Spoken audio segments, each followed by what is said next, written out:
तो दोस्तों आज हम इस वीडियो में सरलीकरण करना सीखेंगे, वो भी बट्टे वाली संख्या को। तो वो कैसे हम हल करेंगे, यहाँ पे मैं आपको ए टू जेड यहाँ पे स्टेप करके आपको दिखाऊंगा कि कैसे इस सवाल को जो हल किया जाता है। तो यहाँ पे जो है सभी बट्टे वाली संख्या है, यहाँ पे जो क्वेश्चन मार्क की जगह है यहाँ पे जो है x मान लेते हैं हम। अब जो सबसे पहले तो ये बराबर की उधर की साइड जो संख्या है इसको इधर लाते हैं। तो यहाँ पे 24 सही 3/4 प्लस 18 सही 1/2 माइनस 13 सही 7/8 माइनस का 8 सही 1/6। यहाँ पे जो माइनस की जो संख्या है बराबर के इधर की साइड आएगी तो ये कैसी हो जाएगी, प्लस की संख्या हो जाएगी।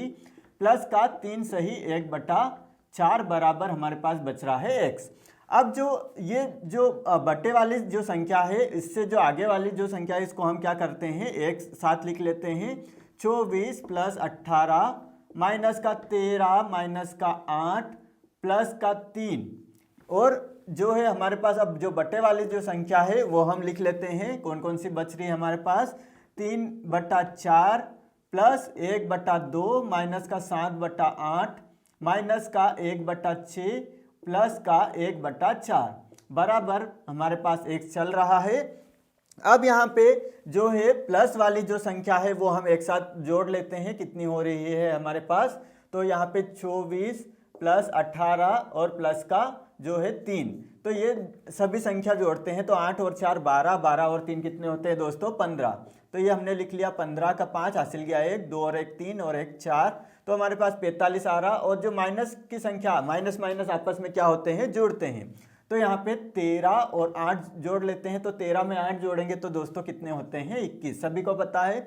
अब यहाँ पे इस 45 में से हम कितना 21 माइनस कर लेते हैं, तो 5 में से 1 घटेगा तो कितना 4, 4 में से 2 गया तो 2, तो हमारे पास कितना आ रहा है यहाँ पे 24, वो भी प्लस का, क्योंकि बड़ी संख्या हमारे पास 45 है जो कि प्लस की है। तो यहाँ पे 24 जो है हम लिख लेते हैं, यहाँ पे 24 लिख लिया हमने, प्लस हमारे पास अब जो है इसको हल करना है। तो वो कैसे हल करना है वो मैं आपको बताता हूँ। तो यहाँ पे जितनी भी जो बट्टे वाली संख्या उसका हम एलसीएम निकाल लेते हैं। तो यहाँ पे 4 2 8 6 और ये 4। अब हम इसका सभी का एलसीएम निकालते हैं। तो 2 दूना 4, 2 एकम 2, 2 चौका 8, 2 तिया 6, 2 दूना 4, 2 एकम 2, 2 एकम 2, 2 दूनी 4, 2 तिया 2, 3 का 3 वह रही रहेगा, 2 एकम 2। अब 2 और ये 1 और ये 3 बचा, अब 3 का 1 आ गया। हमारे पास आया है 2 दूने 4, 4 दूने 8, 8 16, 8 24, तो हमारे पास कितना निकल के आया, टोटल 24 निकल के आया। तो हम यहाँ पे बट्टे में पूरा लिख लेते हैं, यहाँ पे 24 हमारा आ गया। अब एक एक को हल करके देखते हैं। तो यहाँ पे 3/4 गुणा 24 लिख लेते हैं, क्योंकि हमारे पास एलसीएम 24 आया। तो 4 पंजे 20, 4 चंग 24, 6 का गुणा 6 एकम 12, 6 18, हमारे पास आया कितना 18 आया।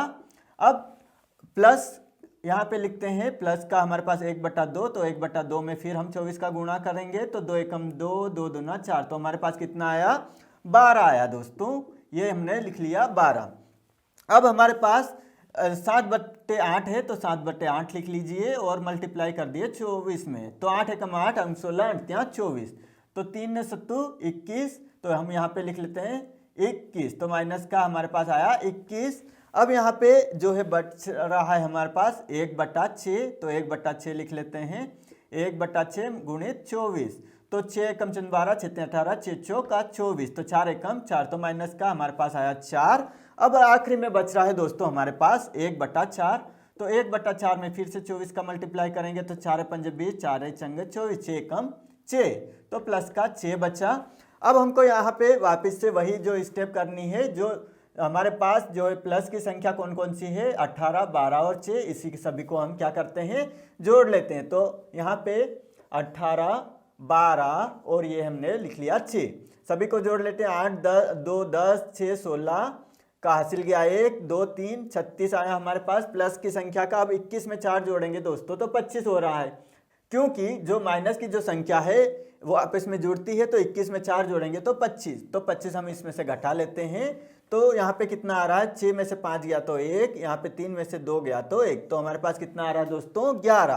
तो टोटल हमारे पास आया निकल के 11, वो भी प्लस का, क्योंकि 36 बड़ी संख्या है प्लस की। अब 24 प्लस 11/24 जो हमारे पास उत्तर निकल के आया, तो हमारे पास जो फाइनल उत्तर निकल के आएगा यही हमारा उत्तर निकल के आएगा। x बराबर 24 सही 11/24, ये हमारा उत्तर निकल के आ गया। तो इस प्रकार दोस्तों आप कोई सी भी बड़ी से बड़ी संख्या का जो है यहाँ पे जो है आप सरलीकरण करके जो है x का मान निकाल सकते हैं। तो दोस्तों अगर ये वीडियो आपको पसंद आया तो इस वीडियो को लाइक एवं शेयर जरूर करें।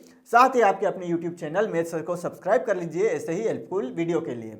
मिलते हैं अगले वीडियो में जो है एक नए सरलीकरण सवाल के साथ। तब तक आप सभी दोस्तों को धन्यवाद।